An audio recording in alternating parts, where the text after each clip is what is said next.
people who want to meditate, to be able to live better in society, or to be a better husband, or to be a better son, or a quieter woman, a better businessman, and so on. My advice is to try something else. Meditation does nothing but create more problems than it can to solve.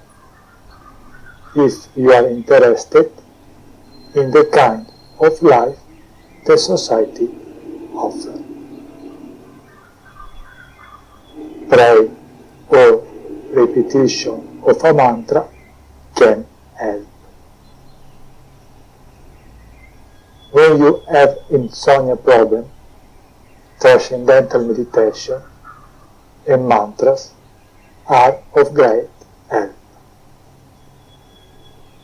When you believe in a God, prayer can help you overcome all the difficulties of life.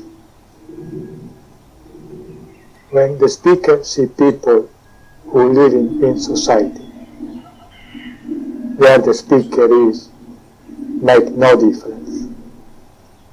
The speaker can be in the east or west, or in the south or north. The speaker can be with people of all skin colors. It makes no difference. The speaker cannot understand how you can live like this. It is truly amazing how you go on. Only people who are completely unaware can do it. People who don't know where they are going. The only thing they know is to hurry. Being in hurry is common in all the societies of our time. The speaker don't use the modern adjective because there is nothing modern in our society. We can call it a technological civilization, but certainly not a modern one. The technology seems very advanced, but only on the surface. The speaker calls it a barbaric technology. The speaker defines it this way because it takes no account of the damage it causes. It causes irreparable damage to humans, animals, and our planet. Being in a hurry is always a big problem for a meditator. Being in a hurry means the thoughts follow one another quickly and disorderly. The more a human being moves physically in hurry, the faster his mind is. The faster the mind, the more the space between one thought and the another is reduced. For a meditator, the space between one thought and another is very important. The space that is formed between one thought and another, the speaker calls it the gap. You think of sitting by the side of a fast-moving road and watching the cars go by. A person who does not meditate sees the cars go by.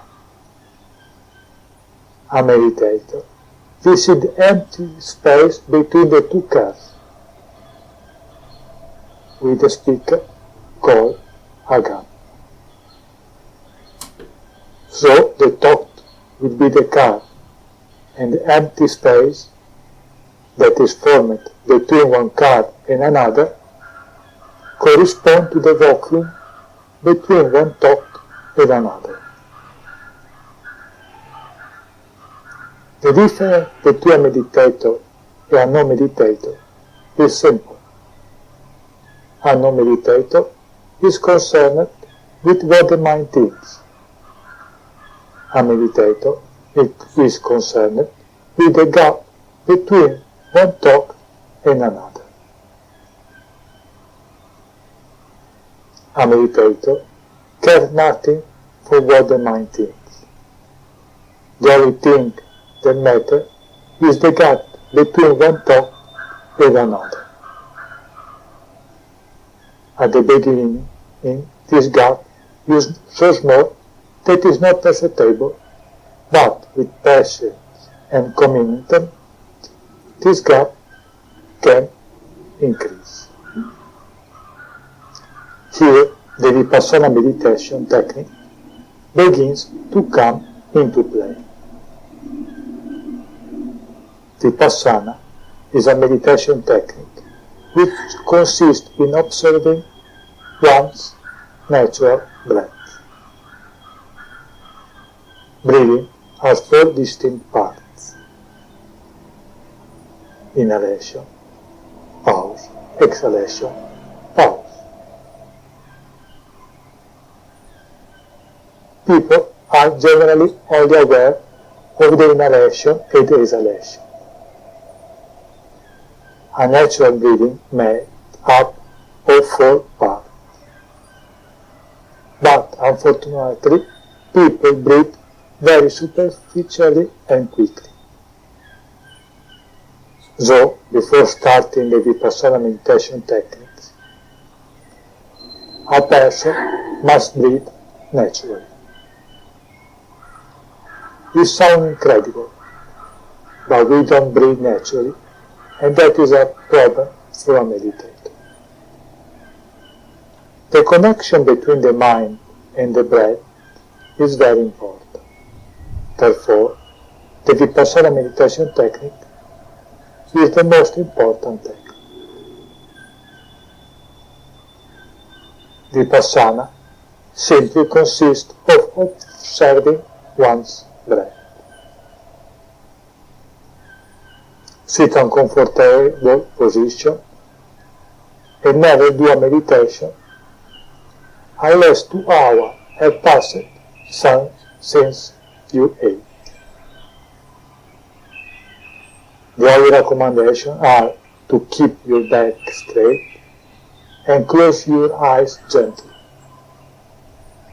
The duration of a meditation is generally 1 hour. Sit in silence and begin to observe your breathing. The simplest observation point is at the entrance of the nose.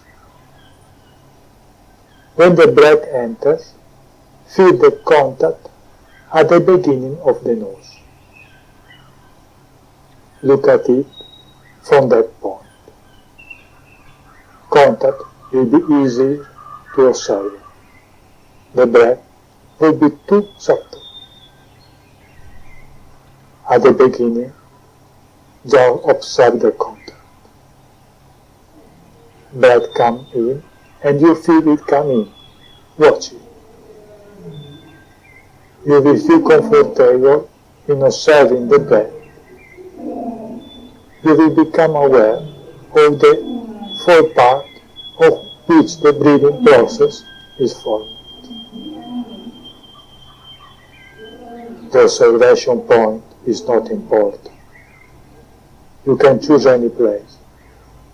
Initially, observing the contact of the breath on the entrance of the nose is easier. In reality, the observation point is chosen only until you have experience. The moment you feel comfortable in the technique, you will not choose the observation point, but it will naturally happen the point of observation. Inspiration, pause, expiration, pause, inspiration, pause, and so on. Within us, that pause is the most mysterious phenomenon. When the breath has entered and has stopped, there is no movement of the thought. That is the moment in which we met ourselves. Remember, you don't have to stop your breathing. It stops by itself. If you voluntarily interrupt it, that experience will run away. Because the one who acts will interfere and the remesses will disappear. By voluntarily interrupting breathing, you will no longer be the observer, but you will become the one who breathes. You must not interfere. You must not alter the rhythm of the breathing. When you realize the existence of the two gaps, you will have found the door. For the first moment in your life, you will know who you really are. If you continue to observe, you will notice that the gap gradually increases and widens more and more. Eventually, the gap lasts for several minutes. An inspiration and pause for a few minutes. The breath does not come out. Everything has stopped. Thought has stopped, because it's not possible to think when the breath stops. When thoughts stop for several minutes, it is absolutely impossible to think, because the thought process constantly needs oxygen. The cognitive process is deeply connected with the breathing. The connection between the cognitive process and respiration make the Vipassana meditation techniques the number one among the techniques. Meditation does not mean become better, more intelligent, or responsible people, or abstain completely from sex and remain unmarried and celibate. It does not mean that a meditator becomes a saint and abstain completely from the pleasure of life. A meditator is an individual who no longer exists. He can do any action, but there is no one who does the action. Inside, there is only a mirror that reflects everything that happens.